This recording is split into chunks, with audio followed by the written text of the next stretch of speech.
Why do I stand up for others? Because I can, because we have to, because of that old quote, if not me, who? So if not us, who?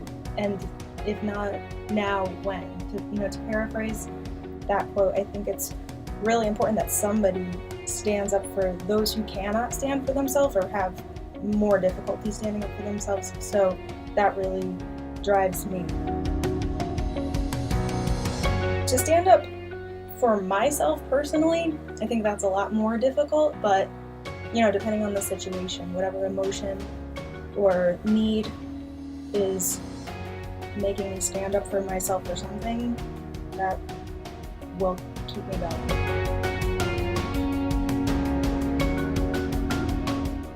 Any way I can, but small ways like smiling at everyone that I pass every day, or picking up a couple of extra things like in my teacher center if I'm doing my dishes and somebody left another dish, or I'm walking down the hall and I see I can fix that poster that's hanging from one corner, or pick up those papers, or in my classes or conversations address the people who lack representation, like LGBT people or indigenous peoples around the world or other disenfranchised groups.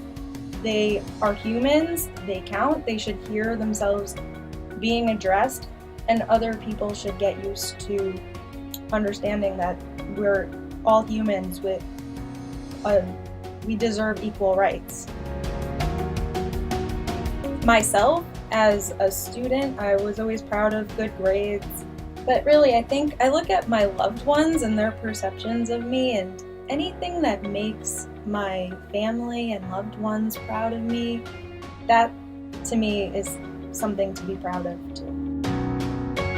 My mother is the first person who comes to mind. She's always just been an upstanding individual, hard worker, and just a lovely person. And all of my aunts, I have one aunt in particular who's definitely a huge role model to me, and a godmother and everything. So those are a couple of people who really impacted me over my life. Both of my grandmothers are also amazing people. So I do take a lot of inspiration from all of them. One thing about me, I'm always told that I can be very blunt. I often forego small talk and I just get right to the point, even if I haven't talked to you in a while, and it might be appropriate to say, hey, how's it going? How's your past month been? A lot of times I'll just be like, hey, do you know about this thing? And I'll just cut right to the topic that I want to talk about.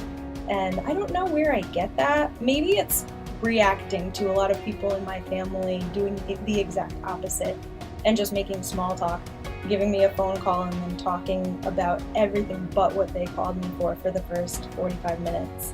That's a lot of my family. But for me, I'd rather just text the question I want the answer to. So for a lot of people, that might come off as rude, but I wouldn't change that about myself because it's where I'm comfortable. It's the way my mind functions, and I just get very direct with people, or tell them things they need to hear. That's another thing. Maybe unpleasant news or something that is not the easiest thing to say, but I just out with it.